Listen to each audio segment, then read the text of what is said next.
morning. Konnichiwa na ba? Konnichiwa na. Welcome sa another episode ng vlog natin. At ngayong araw, may maganda tayong pupuntahan. Pupunta tayo sa Mount Moiwa at saka sa Shiroi Kobita. Pasensya na ako, lagi mali-mali to. Shirokoi Bito and sa Makomanay. Hill of the Buddha. Makomanay, yun. Yun, pupuntahan natin mamaya. So di tayo sure kung pupuntahan natin lahat. Kasi ang lakas ng snow ngayong araw. Oo. Di ba? So, kaya dapat sa labas kami mag-video, gagawa ng intro. Pero sobrang lakas. Kaya dito na lang kami sa loob. So currently February 19 ngayon and merong snowstorm. Kaya sobrang lala talaga. So, Tignan natin.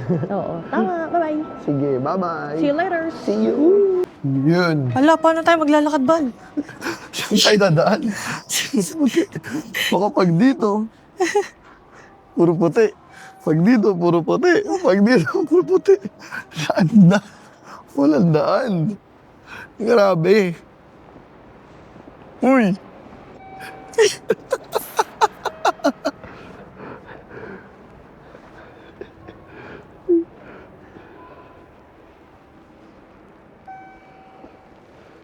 Actually, may change of plans kami. Unahin muna namin pala, di namin nabanggit kanina, yung Sapporo Beer Museum. Yun muna yung pupuntahan namin. Yun nga lang, malayo-layo pa yata yung lalakarin. So, tignan natin kung paano natin susungin to. Tignan mo kung gano'n taas yung snow. Yan. Ano ka, penguin? Yes. Grabe.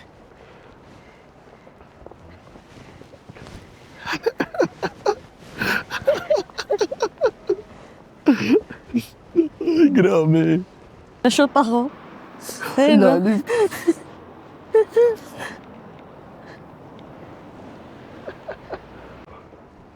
Dahan-dahan. Lakad penguin.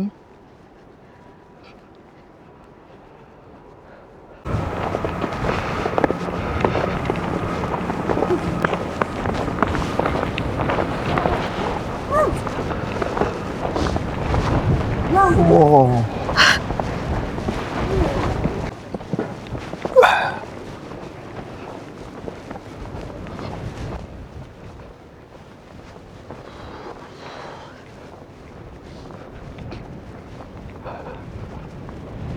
Grabe. Ang hangin.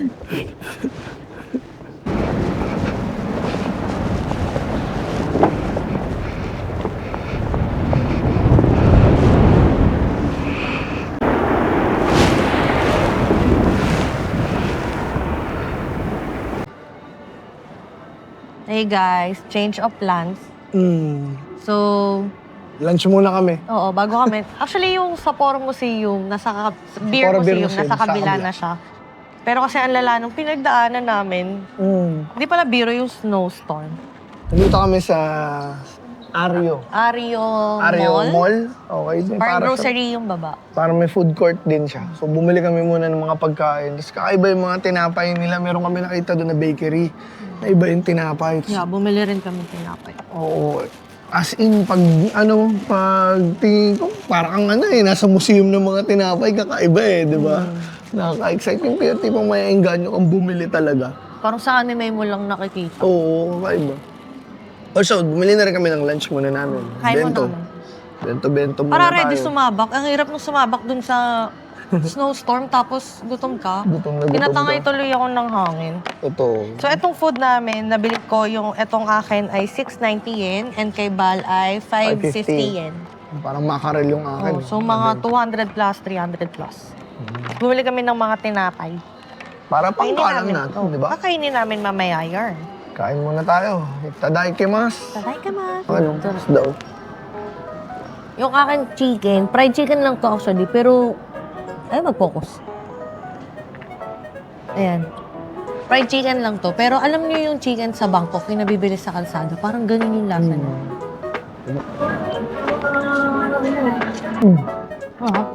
Ako? Ang galing talaga ng mga bento ng Japan. Ang dami mong papipilian, iba-ibang combination. Kaya nga.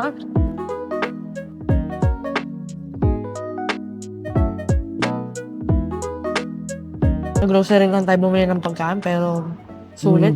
Mura pa. Nga nga. Bumili mo kami. Budget Ano ba? travel lagi. Importante experience. Pero yung kaninang paglalakad namin, core memory talaga yun. Parang first time ko nakakita ng ganun kalaking snow. Ganun kaya lang snow. Kaya, sa city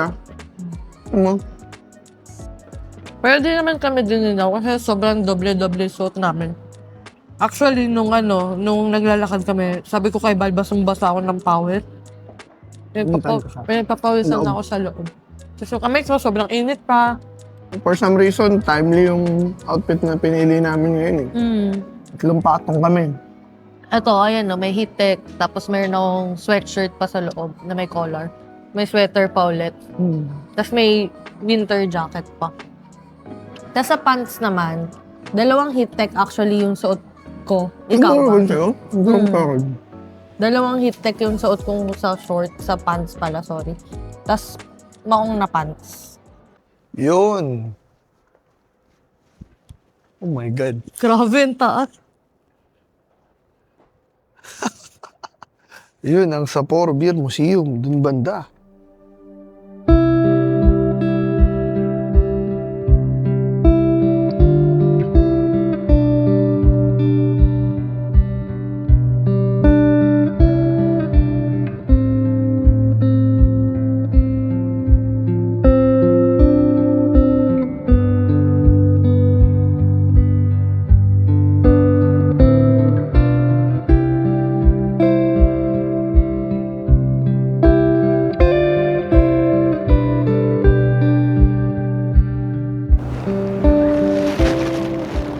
Hi, andito namin sa Sapporo Beer Museum. And still fighting the snowstorm after all. Correct. So, ang Sapporo Beer Museum is one of the oldest beer museum dito sa Japan. At syempre, pag sinabing Sapporo, alam naman natin, kilala to sa tinatawag na Sapporo Beer. So, mag-inuman muna tayo. Syempre, sobrang lamig ng snow. Meron ba mainit na beer? Para masarap yan ngayon. Tanong natin, di natin alam. Ang alam natin, free ata yung entrance. Free yung entrance. Yan yung pinakamahalaga. Oo, parang ang babayaran mo is syempre yung iinumin mo. Tapos kung kukuha ka ng guided tour. So, tara, alamin natin kung anong meron sa loob kasi giniginaw na kami. Tingnan nyo, sobrang cinematic Oh, to. ito. Parang Tingnan Winter mo. Wonderland.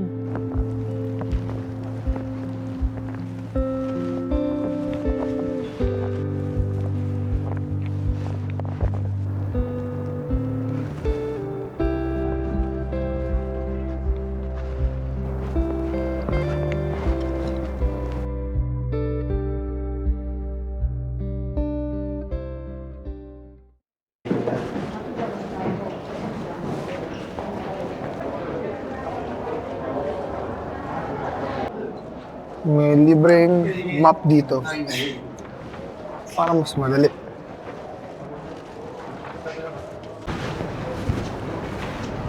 May option kung gusto mong free or premium.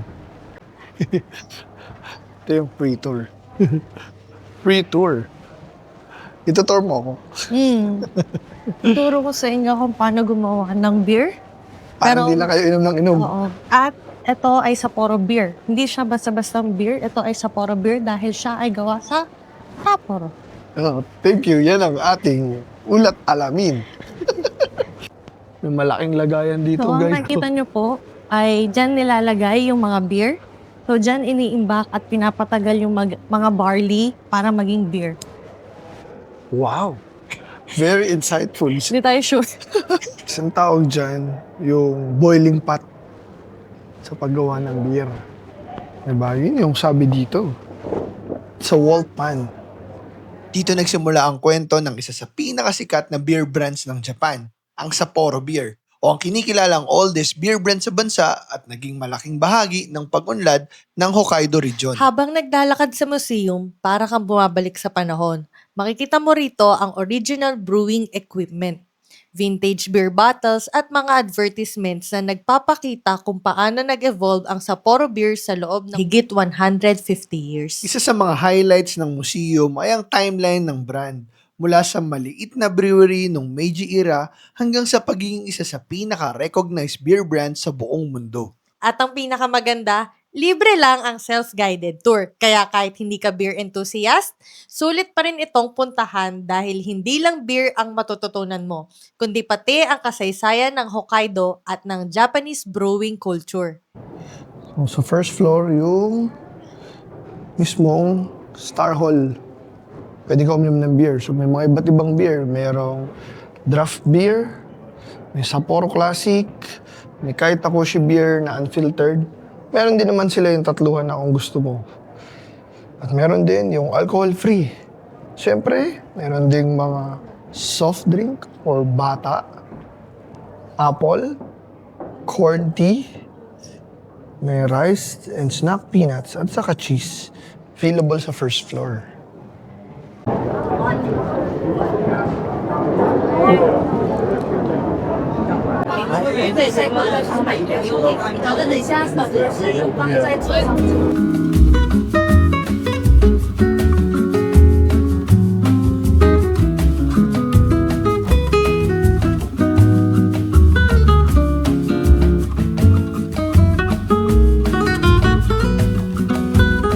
So kung dalawa naman kayo or grupo kayo, pwedeng yung isa na lang pumila, tapos yung isa, mag-aabang lang muna dito sa waiting area. Okay, basta ang importante, pag meron na kayong beer, meron na kayong ticket, nakakuha na kayo ng beer, that's the time, pwede kayong maghanap ng upuan nyo. Parang mga 10 minutes yung pila. 10 minutes lang. Meron din silang reserve seat para sa mga premium guests. Diba? Yung mga nagbayad ng premium tour. So, yan yung seat na para sa kanila. Since kami, sa free tour lang kami, eh, naghanap na lang kami na mismong seat namin. Hi, Dodo. Hi, good.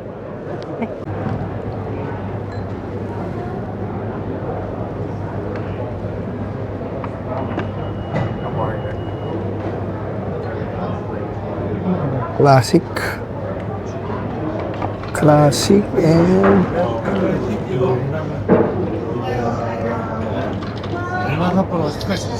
Hi, Dodo. sa mga...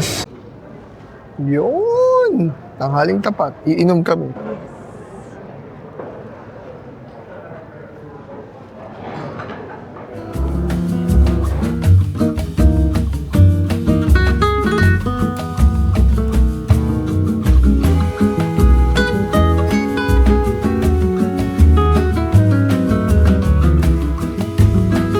Okay, so yung set yung kinuha namin. So tatlo yun, Black Label, Classic, tsaka Kaitakushu Beer. So ayun yun. Black Label, Classic, Kaitakushu Beer. So ngayon, itatry na natin siya. Ano Kaya yung... natin yung ano, kahit Pasalubok tayo. kahit tapos yung una tayo. Ako Black Label. Okay. Bye!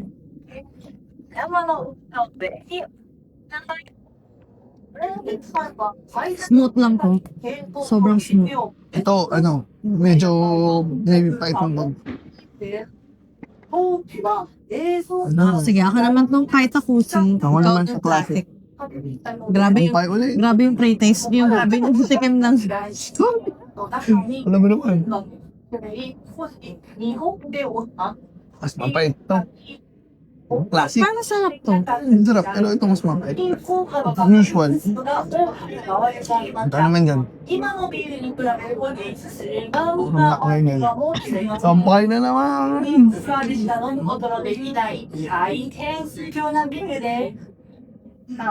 Parang ito ay light. Ito naman ay mas matapang. Pero ito yung pale pills. Ay, the Red Horse. Oo. Okay, ililabel natin sila. Tatratuhin natin na parang Pinoy. Red Horse. Etong Classic para siyang Red Horse. Etong Kaitakushu para siyang Pale Pilsen. Tapos Ito. etong Black Label para siyang San Miguel. Handmade Light. Oh, ayan na. Yan na yung pinaka-closest na madidiscuss. Mas gusto ko to. Yung Kasi ito, Pale Pilsen. Pale Pilsen. San Miguel. Sapporo Pale Pilsen. Hindi, ito naman, hindi siya actually San Miguel. Yung San Miguel kasi medyo matabang eh. Ito, mas may lasa siya. pero smooth siya pag ininom mo. Ganon. Ito naman, Na gumuguhit. para bang beer connoisseur yan. Ito, parang gumuguhit. Oo, ang tapang Pag talaga ininom ng mo. classic. Ito yung sinasabi ni Duque sa akin eh. Sabi niya, yung classic daw masarap. Hindi, din. Matapang yung classic. For me ha, ito masarap talaga yung Black Label tsaka yung Kaita Koshu beer. Classic okay naman. Ito kasi, classic kasi yung normal eh. So ito yung nabibili mo sa... Sa mga 7-Eleven. Ito yata yung parang, ito kasi, ano ba? Ito na yung Ito mga kasi beer is made from the original recipe. Ayan o. Ito yung unang-unang recipe nila. Kaya siya Kaita Koshu kasi Kaita Koshu, yung dun siya, yung history, eme-eme. Kahit ako siya kasi yun yung parang government commission nila na tumulong mag-build ng Sapporo. Tapos, ito namang Black Label. Ito yung best-selling product nila since nung nirelease noong 1977. Perfect balance of barley flavor. Talagang tama to sa tiyan ko eh. Yung mga barley na yan. Ito naman classic, made from 100% malt and has the original beer taste. The chemistry is right in 4 ingredients grown in rich nature of the fiber. So, ikaw, choose your ano na lang. Choose your fighter. Choose your fighter for this. Pero kami, ubusin namin to sa experience. At saka, ay ano pala to? 1,200. Etong tatlo Itong tatlo yun. na. Oo, Gusto so ko matikman. mga nasa 500. Mga 500 pesos yun. Etong tatlo na yun.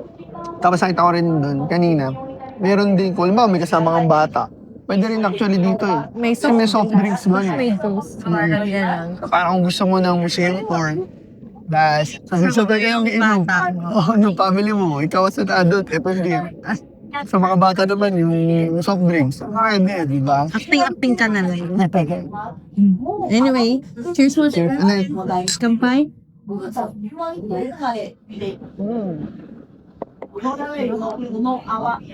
Masusunod. Ito siya. Ang layo ko pala. Iba-iba, para maghalo. Ba't tayo ngayon gawin yung classic? Ano yun, matapang.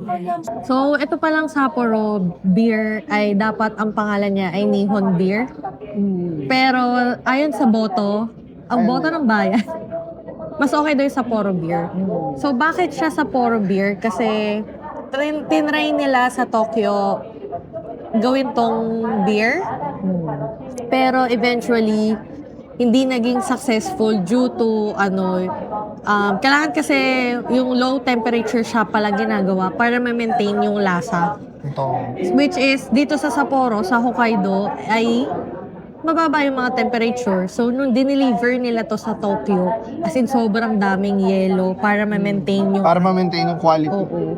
So, ganun yung history niya. Sinamarize ko na lang. Ang haba din eh. Pero yun. Pero ano siya ha? State-owned siya before. So, yung Japan ang may-ari before until na privatize siya eventually.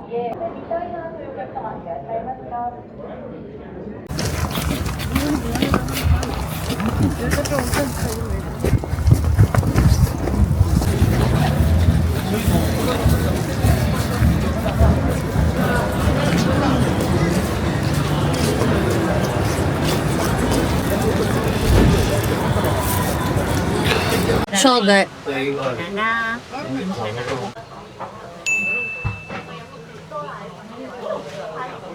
Shoulder muna.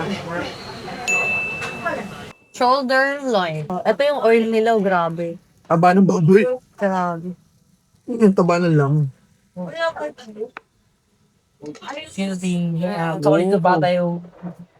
No problem. What we're having tonight? We're having lamb. Lamb, I love you. Sikat pala yung lamb dito sa Sapporo. Oo. Bukod sa ramen. At sa soup curry. Yes. So, isa yung lamb sa must try. Shoulder loin. Shoulder long. First bite. Kakaiba na kaya? Ha? Kakaiba. Kakaiba. Talaga ba? Sarap. Man ko. Nasawsaw dito, di ba? So, meron siyang dipping sauce. Yun yung sa sauce siya.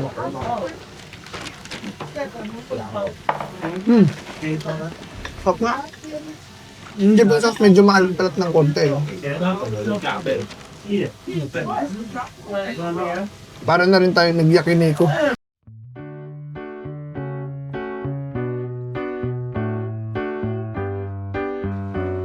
Lamb shoulder. Tabi mo. Sarap. Gusto ko ito kasi sa una.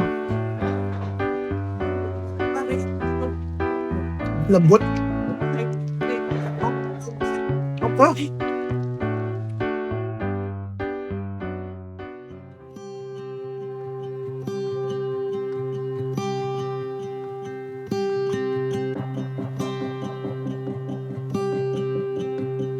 Akala namin nasira na ang plano namin. Pero isa pala ito sa mga araw na hindi namin makakalimutan.